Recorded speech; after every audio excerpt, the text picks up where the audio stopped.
Ya, insyaallah.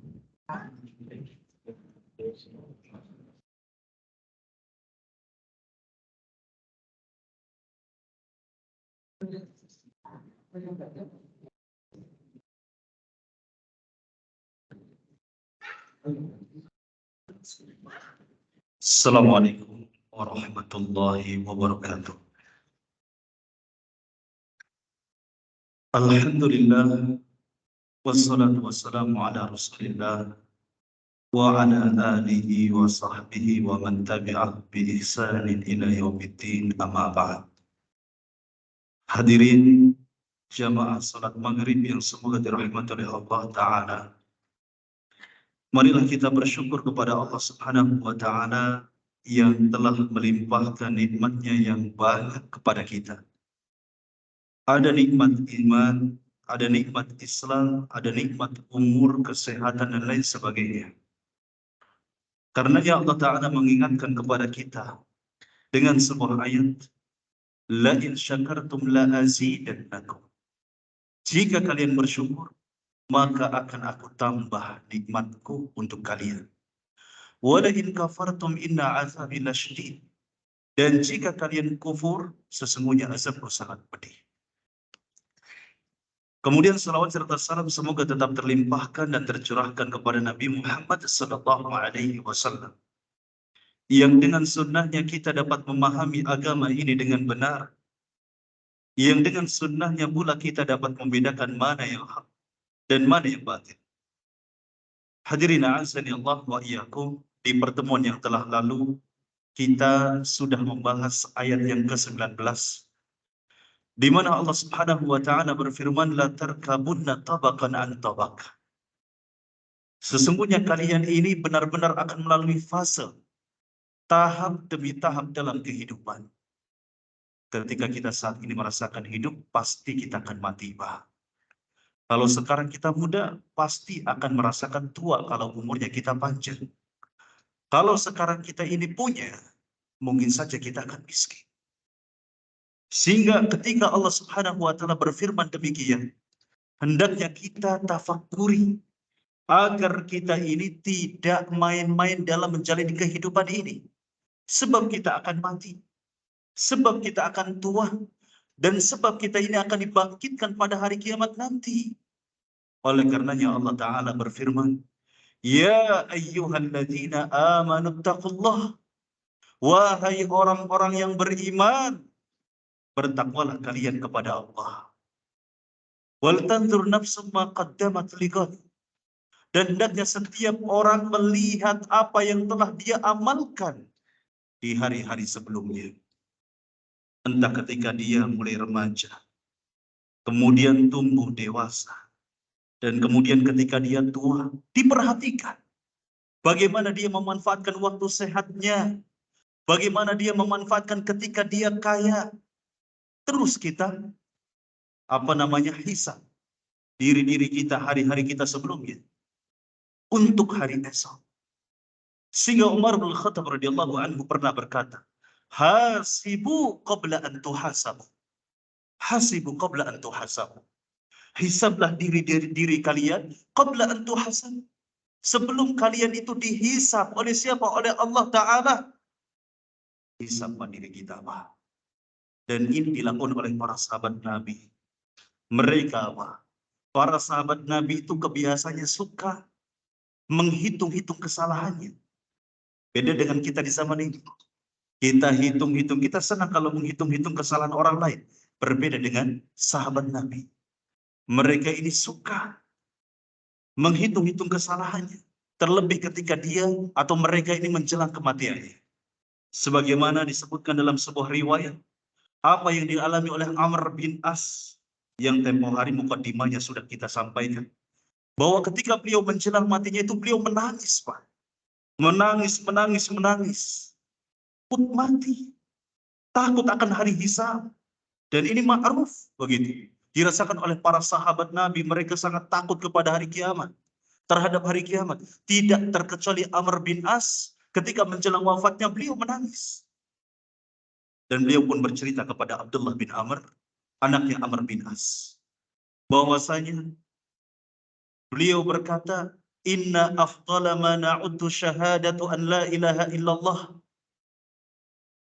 Inna afdalu ma na'uddu syahadatu an la ilaha illallah." Bahwasanya hal yang paling utama yang aku siapkan adalah syahadat, yaitu syahadat tauhid dan syahadat rasul. Ini adalah hal yang paling utama yang harusnya menjadi tonggak bekal kita menghadap Allah Subhanahu wa taala. Karena ini adalah iman yang paling tinggi, Pak.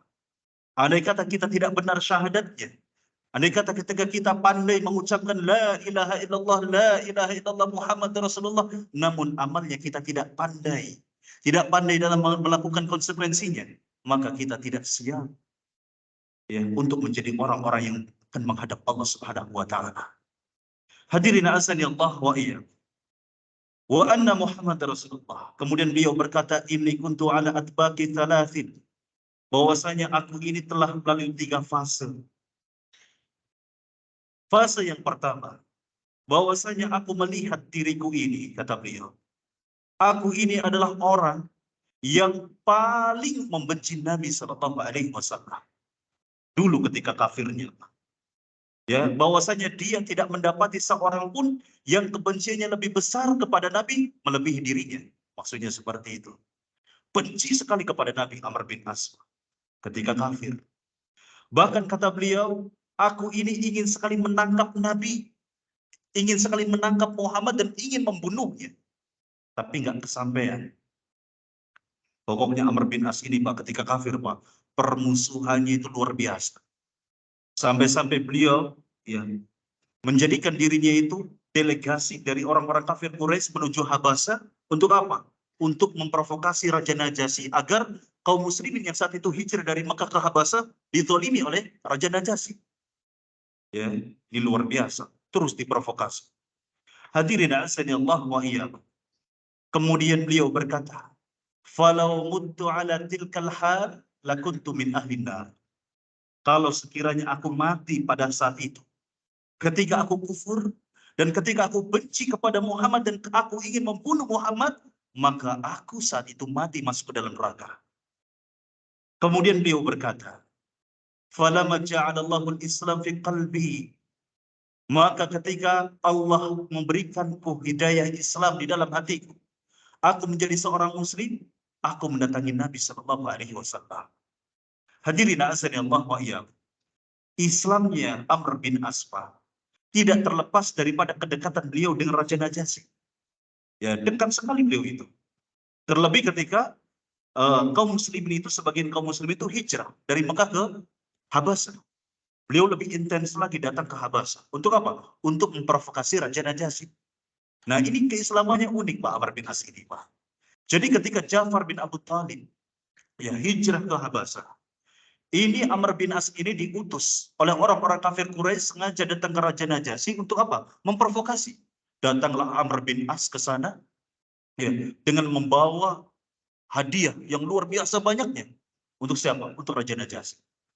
Nah, hartanya itu adalah, hadiahnya itu adalah kulit-kulit yang sudah disamak, yang siap dipakai. Ini nilainya luar biasa ini, Pak. Ya, entah kulit kerbau, kulit sapi. Kalau kita di Fleret itu di Cirebon bukan seringnya dibikin apa, Pak? Ya, bukan kerupuk kulit, Pak. Ya, jadi Amr bin As datang ke Raja Najasyi bukan bawa kerupuk kulit, begitu ya, tapi kulit yang sudah disamak, begitu ya. Nah, ketika datang menghadap Raja Najasyi, ternyata lebih dulu utusan Nabi Shallallahu Alaihi Wasallam bernama Ibn Umayyah. Maka Amr bin As berkata kepada Raja Najasyi, ya, ketika Raja Najasyi senang menyambut Amr bin As, Karena membawa hadiah yang sangat banyak, Amr bin As berkata kepadanya, wahai raja. Ya. Kurang lebih atau semakna dengan apa yang dikatakan oleh beliau dalam kitab Ashabur Rasul. Wahai paduka raja, bisakah engkau memberikan kepada keputusan Muhammad ini, seseorang yang telah memecah belah umat, yang maksudnya adalah kafir Quraisy. Maka Raja Najasyi ketika mendengar bahwasanya Amr bin As meminta utusan Rasul agar dipenggal, agar dibunuh, apa yang dilakukan oleh Raja Najasyi? Saat itu beliau sudah Islam, Pak. Tapi keislaman beliau itu dirahasiakan. Ya, tidak sampai tahu di Amr bin As, apalagi orang-orang kafir Quraisy. Nah, ketika Amr bin As itu mengatakan demikian, seketika dengan refleks Raja Najasyi memukul hidungnya. Di hidungnya siapa? Amr bin As. Dipukul sekeras-kerasnya. Sampai apa yang terjadi? Sampai hidungnya, Amr bin As mengatakan, sampai-sampai serasa remuk hidungku ini. Ya, sakit luar biasa. Kemudian siapa namanya, Raja Najasyi ini berkata, apakah engkau memintaku menyerahkan utusan Muhammad, utusan seseorang yang diutus malaikat Jibril kepadanya, malaikat Jibril yang agung sebagaimana diutusnya malaikat Jibril ini kepada Musa? Maka Amr bin As ini kaget ketika mendengar Raja Najasyi kok melakukan pembelaan kepada Rasul Shallallahu Alaihi Wasallam, sementara yang dia tahu bahwasanya Raja Najasyi itu Nasrani. Ternyata dia itu sudah masuk Islam. Hadirin azani Allah wa iyyakum.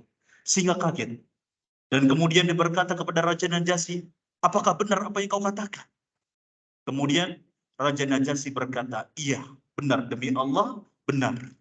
Maka ikutilah aku untuk mengikuti Muhammad Sallallahu Alaihi Wasallam. Bahkan kalau seandainya ada orang-orang yang menentang Muhammad, maka Muhammad akan mengalahkannya. Sebagaimana Musa mengalahkan siapa? Fir'aun dan bala tentaranya. Hadirin azani Allah wa iyyakum. Maka Amr bin As saat itu langsung meminta untuk dituntun mengucapkan 2 kalimat syahadat. Dia masuk Islam di hadapan Raja siapa? Raja Najasyi. Ini luar biasa. Raja Najasyi bukan dai, Pak. Ya, dia seorang umara, seorang raja. Tapi walhamdulillah bisa mengislamkan siapa? Amr bin As, orang yang cerdas, orang yang berani. Ya, akhirnya masuk Islam. Tapi Amr bin As ini menyembunyikan keislamannya, Pak. Ya, ketika dia selesai, ya dipukul hidungnya sampai remuk hidungnya, dia akhirnya bahagia masuk Islam. Begitu ya. Tapi disembunyikan. Sepulangnya dia ke Jazirah Arab, dia bertemu dengan Khalid bin Walid. Ya, dekat nih Amr bin As dengan Khalid bin Walid. Khalid bin Walid ditanya oleh Amr bin As, wahai Khalid, mau kemana engkau? Khalid bin Walid berkata, aku ingin masuk Islam. Akhirnya Amr bin As merasa yakin sekali untuk memproklamirkan keislamannya. Akhirnya dia ikut dengan Khalid bin Walid menuju Madinah untuk bertemu dengan Nabi Shallallahu Alaihi Wasallam. Hadirin azani Allah wa iyyakum. Maka fase yang kedua, ya adalah ketika Allah Subhanahu wa taala memberikan keislaman kepada siapa? Kepada Amr bin As. Sehingga Amr bin As berkata, ataitu Nabi sallallahu alaihi wasallam. Lalu kemudian aku mendatangi Nabi sallallahu alaihi wasallam faqultu, maka aku berkata, wahai Nabi, bentangkan tangan wahai Nabi. Fala ubayyuka, maka aku akan membaiatmu wahai Nabi. Kemudian fabasata yaminu.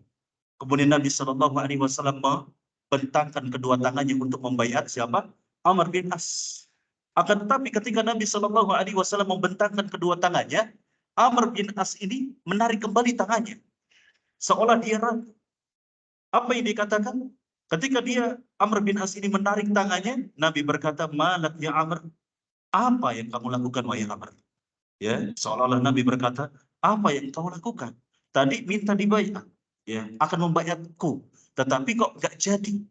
Kemudian Amr bin As berkata, aradtu an ashtara, ya, aradtu an ashtarit, ya, bahwasanya aku ini ya ingin mengajukan beberapa syarat, begitu. Ya, ketika Amr bin As ini masuk Islam, tapi nggak mudah ternyata. Sebetulnya sudah Islam. Ini proses beliau ini ingin dibaiat oleh Nabi Shallallahu Alaihi Wasallam. Tapi dengan syarat, kata Amr bin As. Maka ditanya oleh Nabi, tashtaritu bimana? Apa yang kau syaratkan, wahai Amr bin As? Maka beliau berkata, ya syaratnya aku ingin diampuni dosa-dosaku, wahai Nabi. Luar biasa. Ya, karena Amr bin As ini tahu, Pak, sadar diri, dosanya banyak, benci kepada Islam, ingin membunuh Nabi Shallallahu Alaihi Wasallam. Maka apa kata Nabi Shallallahu Alaihi Wasallam? Tidakkah engkau tahu, wahai Amr, bahwasanya Islam itu bisa menghapus dosa-dosa yang telah lalu, dan kemudian bahwasanya hijrah itu juga bisa menghapus dosa-dosa yang telah lalu, dan juga haji itu bisa menghapus dosa-dosa yang telah lalu. Akhirnya Amr bin As ketika Nabi Shallallahu Alaihi Wasallam berkata demikian, tidak ada seseorang, kata beliau, tidak ada seseorang yang mencintai Nabi Shallallahu Alaihi Wasallam melebihi kecintaanku terhadap Nabi Shallallahu Alaihi Wasallam. Yang tadinya benci, Pak, kepada Nabi sebelum masuk Islam, jadi cintanya luar biasa kepada Nabi Shallallahu Alaihi Wasallam. Bahkan kata beliau, ya sampai-sampai aku ini gak mampu, ya untuk apa? Melihat Nabi Shallallahu Alaihi Wasallam. Semana dengan apa yang dikatakan dalam riwayat ini, sampai-sampai siapa Amr bin As ini gak mampu melihat beliau. Ya saking apa? Amr bin As ini merasa bahagia dan merasa memuliakan Nabi Shallallahu Alaihi Wasallam. Sampai-sampai kalau seandainya Amr bin As itu ditanya oleh seseorang bagaimana sifatnya Nabi, dia ini gak mampu mensifati Nabi dengan kata-kata. Karena saking cintanya, takjubnya kepada Nabi Shallallahu Alaihi Wasallam. Kemudian beliau berkata, walau mutu ala tilkal hal la rajautu an akuna min ahlil jannah. Kalau sekiranya saat itu aku mati dalam kondisi aku cinta kepada Nabi dan aku tahu bahwasanya dosaku ini diampuni oleh Allah, maka aku berharap saat itu aku masuk ke dalam surga. Tetapi Amr bin As ini dipanjangkan umurnya. Beliau berkata, "Tsumma walaina asya'a ma adri ma hali fiha." Ya, kemudian ya, semak dengan apa yang dikatakan beliau, berlalulah masa-masa itu, ya. Dan kemudian beliau menghadap masa-masa yang berikutnya, di mana Nabi Shallallahu Alaihi Wasallam mengutus beliau untuk menjadi gubernur di beberapa wilayah kekuasaan Islam, sampai kemudian masuk ke wilayah kekuasaan atau kekhalifahan Umar bin Khattab.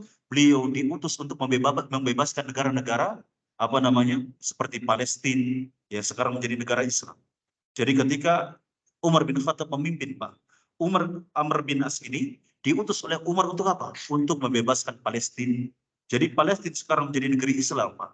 Itu berkat Amr bin As, Pak. Ya, berkat usaha beliau. Ya, beliau berjihad di sana, ya perang dengan orang-orang Romawi dan Persia. Ya, seperti kita tahu bahwasanya Persia itu adalah agamanya Majusi. Romawi ini adalah agamanya apa? Ya Kristen, begitu ya. Nah, diutus ke sana, menang. Kemudian Amr bin As ya membebaskan negeri-negeri yang lainnya seperti Maroko, Afrika, kemudian Spanyol, dan terakhir Mesir. Ya, sampai beliau pun diutus diangkat sebagai gubernur Mesir oleh Umar bin Khattab. Nah, luar biasa. Ya, tidak ada jeda bagi Amr bin As menjadi orang yang luar biasa, Pak. Sampai ketika beliau menjadi khalifah pun, beliau ini adalah menjadi gubernur pun, ya. Ketika beliau menjadi gubernur di Mesir, beliau ini adalah gubernur yang sangat takut kepada Allah Ta'ala. Sangat adil, sangat tunduk terhadap kebenaran. Dibuktikan, Pak. Ketika beliau menjadi gubernur di Mesir, pernah suatu ketika beliau ini ingin membangun sebuah masjid yang sangat besar di Mesir. Tapi terkendala dengan seorang Yahudi, ya maksudnya terkendala dengan rumahnya Yahudi. Gitu. Ada satu rumah pemiliknya ini Yahudi. Ya, ini terkendala, menghalangi. Akhirnya Amr bin As ini negosiasi, ya menawar harga dengan harga yang tinggi. Bagaimana kalau seandainya aku bayar dengan harga yang sangat berkali-kali lipat? Gak mau, kata orang Yahudi, gak mau, tetap kekeh.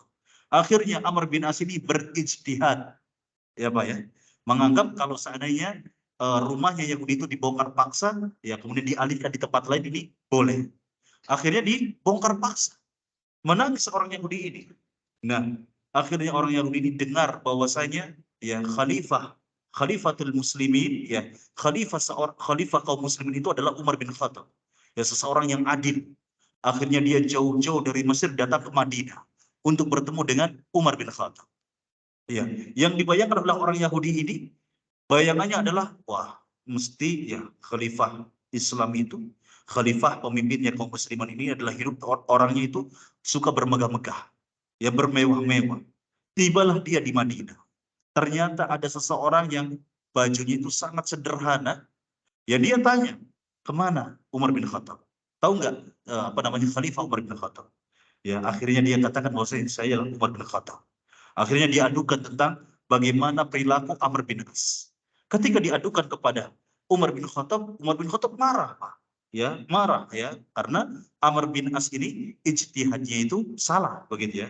Ya dianggap zalim kepada siapa namanya? Kepada orang Yahudi ini. Tetapi ijtihadnya ulama, Pak. Hasil ijtihadnya ulama ini kalau salah dapat satu pahala. Ya, karena beliau melalui tahap dalam menetapkan apa namanya dalam berijtihad itu.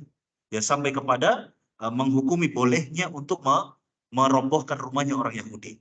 Maka kemudian Umar bin Khattab mengambil tulang, Pak. Dibelahlah tulang itu menjadi dua bagian. Maksudnya di garis tengah gitu ya. Kemudian ya diperintah kepada orang Yahudi ini untuk sampaikan kepada Amr bin As tulang tersebut. Maka bingung ya. Orang Yahudi ini bingung. Apa-apaan ini? Ya saya mengadu kok dikasih tulang. Boro-boro daging gitu ya. Ini tulang dikasihnya. Akhirnya apa? Akhirnya ya nurut saja sudah. Gak berdaya orang Yahudi ini. Sesampainya Yahudi ini ke Mesir, ya bertemulah dengan Amr bin As, maka tulang ini disampaikan kepada Amr bin As, disampaikan bahwasanya tulang ini dari Umar bin Khattab. Akhirnya ketika melihat tulang ini sudah bergaris ya, bergaris rata di tengah, maka Amr bin As mengerti bahwasanya ini pesan kepada siapa? Dari Umar bin Khattab kepada Amr bin As untuk berbuat taat kepada Allah, untuk berlaku adil dalam memberikan perintah. Akhirnya beliau gemetar, Pak. Gemetar takut dan akhirnya tidak jadi dirobohkan. Ya, maksudnya dibangun kembali rumah orang Yahudi ini. Hadirin azan Allah wa iyyakum. Maka inilah yang mesti kita lakukan. Apapun keadaan kita. Ya, hendaknya kita dalam keadaan adil, taat kepada Allah dan takut kepada Allah Subhanahu wa taala. Hadirin azan Allah wa iyyakum. Maka ini kisah ya atau fase yang dialami oleh Amr bin As. Amr bin As, Pak. Beliau sekelas Amr bin As itu, Pak. Tabungan akhirnya itu banyak. Amal jariah beliau itu luar biasa dahsyatnya. Bayangkan apa yang dilakukan kaum muslimin di Palestina, Pak. Ketika sholat di Masjidil Aqsa, itu pahalanya mengalir, Pak. Kemana? Ke Amr bin As. Karena beliaulah yang membebaskan Palestina. Kemudian orang-orang Afrika, ketika mereka saat ini bisa beribadah kepada Allah Ta'ala, maka diantaranya sebab wasilah Amr bin As perjuangannya. Bayangkan, ada Spanyol, ada Afrika, ada Palestina, Mesir, maka pahala orang-orang yang di dalam negeri-negeri tersebut mengalir, ya, kecipratan tuh yang namanya sahabat radhiyallahu anhu Amr bin As, ya, ini luar biasa. Tapi Pak, meskipun beliau pahalanya banyak, beliau masih takut. Beliau menangis ketika menjelang kematiannya. Kenapa? Karena beliau ingat dosa-dosa beliau. Ya, bagaimana dengan kita? Pahalanya nggak sampai kepada siapa? Tidak mencapai sebanyak siapa pahalanya Amr bin As. Dosanya bisa jadi lebih banyak daripada Amr bin As. Tapi kita senang-senang terus menjalani hidup ini. Seolah-olah kita ini sudah mendapat tiket masuk surga. Ya nggak akan yang namanya disiksa. Na'udzubillahi min dzalik. Ini kita seperti ini, Pak. Kita lalai. Bayangkan sahabat Nabi, patah saja mereka dijamin oleh Allah ya untuk masuk ke dalam surga, dan Nabi SAW menjadikan mereka sebagai generasi terbaik. Kenapa? Kita lihat amalan mereka seperti itu, Pak. Ini Amr bin As. Bagaimana lagi dengan Abu Bakar? Bagaimana lagi dengan Umar? Bagaimana lagi dengan Utsman? Bagaimana lagi dengan Ali radhiyallahu anhu dan sahabat-sahabat kibar lainnya? Ini luar biasa. Harusnya kita mencontoh mereka kalau kita ingin selamat. Hadirin azan ya Allah wa iyyakum. Kemudian ketika Allah Subhanahu wa taala berfirman fala uqsimu bisyafaq, ya, Allah bersumpah dengan bintang, Allah bersumpah dengan malam, Allah bersumpah dengan rembulan. Nah, ini menunjukkan bahwasanya fihi a'zamul adillah ala rububiyyatihi azza wa jalla wa wahdaniyatihi wa kamalihi wa sidqi risalihi. rusuli wa 'alal mi'ad, ya, bahwasanya di dalam ayat-ayat tersebut menunjukkan betapa agungnya, betapa besarnya dalil-dalil tersebut menunjukkan akan kerububihan Allah Ta'ala, akan keesaan Allah Ta'ala. Ya, ketika Allah bersumpah dengan bintang. Coba kita lihat bintang, Pak. Allah bangun bintang sebesar itu. Allah ciptakan rembulan sebesar itu, seterang itu. Sendirian atau rame-rame, Pak? Sendiri. Ya, bahkan Allah menciptakan seluruh makhluk sendirian. Allah pun mematikan makhluk pun sendirian, menghidupkan makhluk pun sendirian, ya, menciptakan malaikat pun sendirian, ya, akan menghisap kita pun sendirian. Ini luar biasa, menunjukkan bahwasanya Allah lah sejatinya yang mengatur seluruh alam semesta ini. Hadirin azani Allah wa iyyakum. Kemudian Allah Ta'ala berfirman, "Fama lahum la yu'minun." Fama lahum la yu'minun. La yu'minun. Lil istifhamil inkari, ya, lil istifhamil inkari, bahwasanya fama, ya, dan apakah, apa maksudnya faman ladzi yamna'uhum minal iman, maksud daripada ayat tersebut adalah apa yang menghalangi mereka untuk beriman kepada Allah, ya, apa yang menghalangi orang-orang kafir Quraisy itu untuk beriman kepada Allah, apa kira-kira, Pak? Au ayu syai'in yamna'uhum minal iman ma'awduhil burhan, apa yang menghalangi mereka untuk beriman kepada Allah bersamaan dengan telah jelasnya burhan, ya, dijelaskan oleh Nabi akan tauhid, akidah, tapi mereka nggak mau beriman. Kenapa? Karena mereka yang melakukan pembatal-pembatal keimanan, Pak. Ya, sehingga mereka tidak mau beriman kepada Allah. Ya, jadi kita perlu tahu, Pak, bahwasanya iman itu bisa batal. Ya, seperti halnya sholat juga bisa batal. Iman bisa batal seperti halnya wudhu juga bisa batal. Lantas apa sih pembatal-pembatal keimanan tersebut? Yang dijelaskan di dalam kitab-kitab ya para ulama, ya, tidak terkecuali ya dalam kitab kita dalam mazhab Syafi'i pun ya banyak yang menulis daripada pembatal-pembatal keimanan tersebut, ya. Ada sebuah lisan ringkas di sini tentang nawaqidul iman yang membuat keimanan itu batal.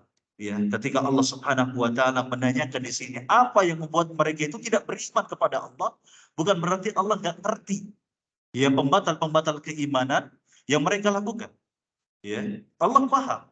Tapi sebuah peringatan, sebuah pengingkaran atas kekufuran mereka terhadap Allah Ta'ala. Ya, sebagai bentuk pengingkaran terhadap kesyirikan mereka kepada Allah Ta'ala.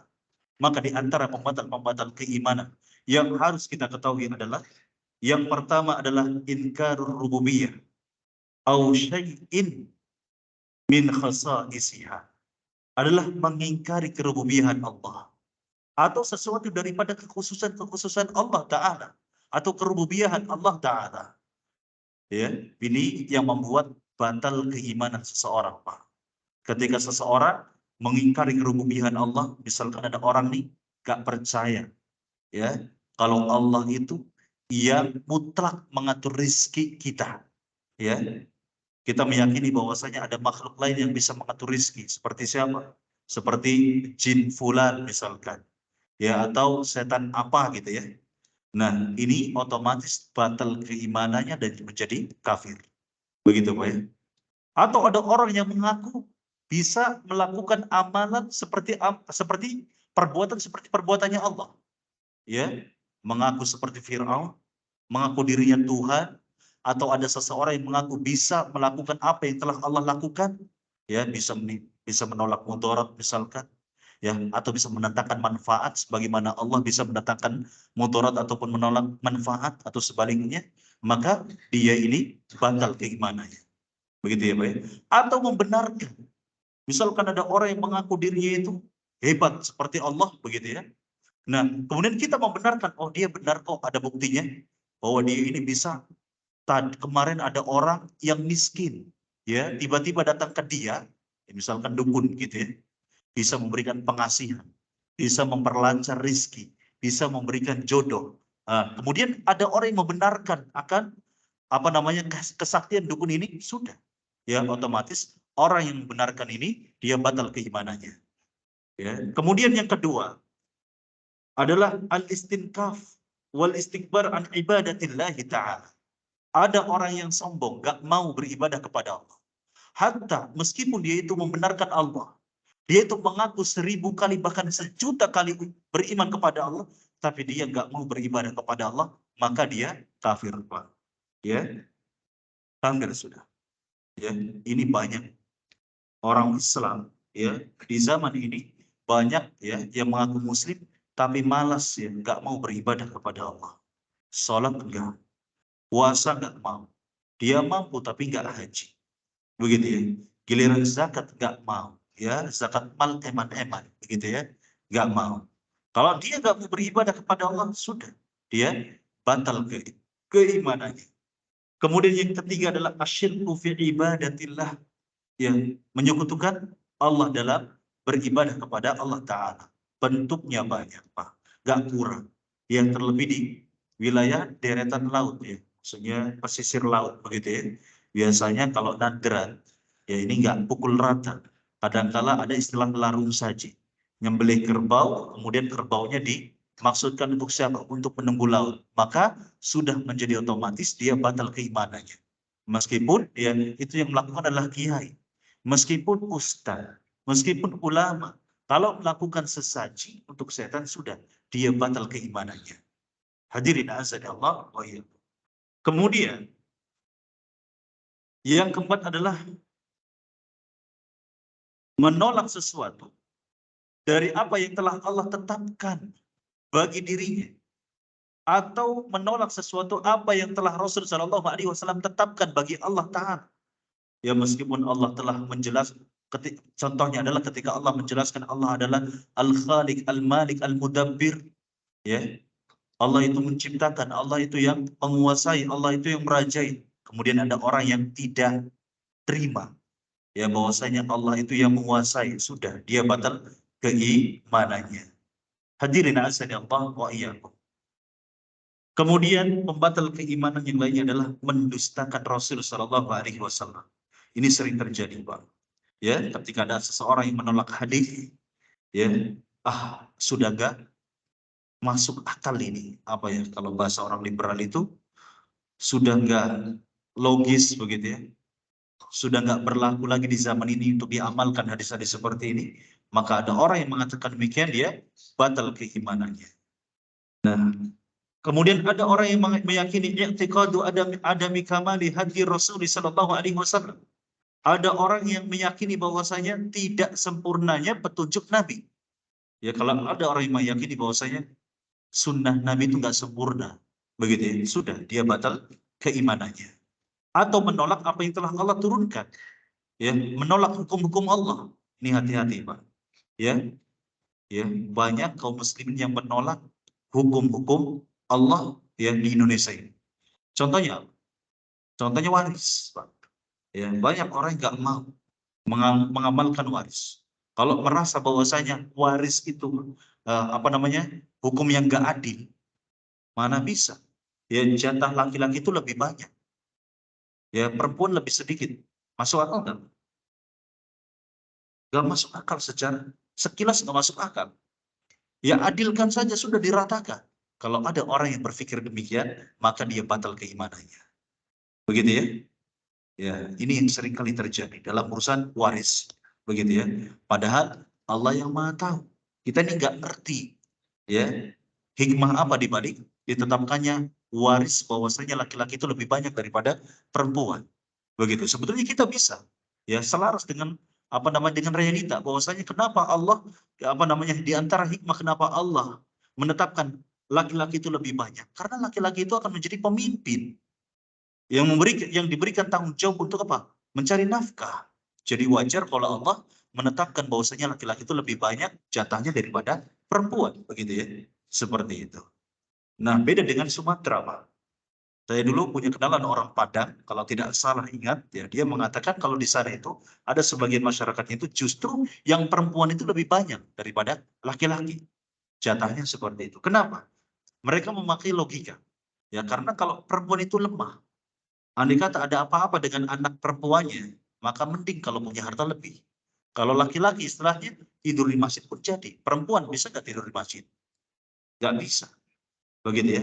Ini logika ya yang sebetulnya terbalik karena menentang dalil syariah. Hadirin azani Allah wa iyyakum. Kemudian tidak mengkafirkan orang-orang musyrikin, maka ini bisa membatalkan keimanan. Jangankan tidak mengkafirkan orang-orang musyrikin, ya ragu saja.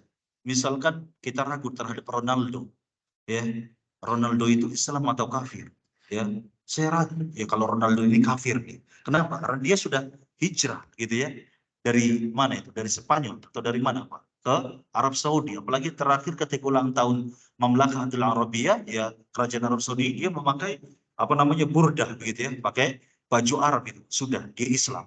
Hanya karena Ronaldo ini memakai baju Arab dan tinggal di Arab, maka orang seperti ini ketika mengatakan Ronaldo Islam, sudah dia batal keimanannya karena belum jelas keislamannya, begitu ya, karena nggak ada karina atau indikasi Ronaldo itu masuk Islam. Nggak ada kabar bahwasanya Ronaldo ini mengucapkan 2 kalimat syahadat, ya sudah. Hukumnya itu adalah hukum asalnya Ronaldo ini kafir. Hadirin azani Allah wa iyyakum. Maka sebetulnya pembatal-pembatal keimanan itu banyak sekali. Banyak sekali. Nah, ini pun harus kita pelajari. Ya, dalam kitab khusus seperti halnya di dalam kitab Syekh Muhammad bin Abdul Wahab, ada nama kitabnya adalah Nawaqidul Islam. Pembatal-pembatal keislaman atau pembatal-pembatal keimanan. Maka harus kita paham apa pembatal-pembatal keimanan. Sebab kalau seandainya kita tidak belajar pembatal-pembatal keimanan, ada orang yang telah melakukan pembatal keimanan, kemudian kita tidak kafirkan dia, sudah, kita akan menjadi kafir, Pak. Ya, jangankan kita tidak mengkafirkan, ragu saja sudah, kita pun akan kafir. Tetapi dalam masalah takfir, ya, mengkafirkan seseorang yang telah jatuh pada kesyirikan, ini ulama ini berbeda pendapat, Pak. Ya, ada khilaf. Ada ulama yang berpendapat ada yang uzur bil jahl. Misalkan nih, Pak, ya, ada seorang muslim, dia sholat, dia puasa, dia zakat, dia melakukan amalan-amalan ibadah, tapi tiba-tiba di momen misalkan sedekah bumi, dia nyembelih ayam, ya, kemudian dia sesajikan untuk apa? Penunggu pohon misalkan, atau penunggu kubur misalkan. Maka bagi ulama yang berpendapat adanya uzur bil jahl, maka belum langsung dinyatakan bahwasanya orang ini musyrik, tidak langsung. Sebelum ditegakkannya hujjah, datangi dulu, sampaikan bahwasanya ini adalah perilaku syirik yang menjatuhkan seseorang kepada perbuatan syirik dan dia akan menjadi musyrik. Nah, kalau seandainya sudah dijelaskan dalilnya, begitu ya, hujahnya, begitu ya, tapi dia tetap kekeh, nggak mau taat, begitu ya, tunduk kepada dalil, maka dia saat itu jatuh kepada kesyirikan. Tapi kalau dia kembali kepada Islam, yang taat kepada dalil, maka dia diampun dosa-dosa yang telah lalu, begitu ya, tidak jadi musyrik. Nah, tetapi ada pendapat lain, ya, dari kalangan ulama. Sebagian ulama berpendapat bahwasanya tidak adanya uzur bil jahal, begitu ya, tidak adanya uzur bil jahal. Berarti kalau misalkan ada seorang muslim, dia nyembelih kambing, dia nyembelih kerbau, kemudian disesajikan untuk siapa? Penunggu pohon, penunggu laut, maka sudah otomatis dia menjadi seorang musyrik. Ya, ini kita harus tahu juga, Pak. Jangan sampai kalau kita nggak tahu, akhirnya kita menjadi orang yang keras, gak hikmah. Misal nih, andai kata kita di posisi, ya, yang menafikan uzur bil jahl, bahwasanya tidak ada uzur bagi pelaku kesyirikan, ya, misalkan kita di posisi dia, tapi nggak mau ngerti tentang khilaf ini, maka kita akan bermudah-mudah menyalahkan orang yang memberikan uzur atau pemakluman kepada orang atau seorang muslim yang melakukan kesyirikan. Oh, nanti dulu, jangan dulu dikafirkan, ya. Misalkan ada orang yang mengatakan, oh jangan dulu dikafirkan, ya kita berikan hujah dulu, dakwahi dulu dia, maka bisa jadi orang tersebut, ya, akan menyalahkan kita. Ya, sebaliknya, kalau seandainya kita tidak tahu khilaf ini, ya, misalkan kita di posisi kita ini orang yang berpendapat adanya uzur bil jahl, bahwasanya seorang muslim yang jatuh kepada kesyirikan tidak langsung kita kafirkan. Kalau kita nggak tahu khilaf ini, maka ada orang yang berpendapat bahwasanya wah, orang itu kafir. Wah, maka langsung kita tuduh ini takfiri, gitu ya. Ini takfiri ini. Ya, wah ini temannya ISIS ini. Ini keliru juga seperti itu ya. Ini ada khilaf di antara ulama tentang masalah ini yang harus kita tahu dan berlapang dalam hal ini. Hadirin azani Allah wa iyyakum. Sudah habis waktunya.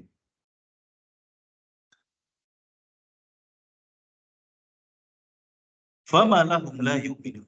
Ya. Dan apa yang menghalangi mereka sehingga mereka tidak beriman kepada Allah? Wa idza quri'a 'alaihimul Qur'anu la yasjudun.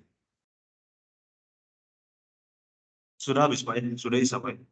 Baik, barangkali nanti insyaallah akan kita sambung di pertemuan berikutnya. Barangkali ini dapat kami sampaikan. Semoga ada manfaat yang bisa kita amalkan dalam kehidupan kita sehari-hari. Subhanakallahumma wa bihamdik. Asyhadu an la ilaha illa anta astaghfiruka wa atubu ilaik. Wassalamualaikum ala nabiyyina Muhammad. Assalamualaikum warahmatullahi wabarakatuh.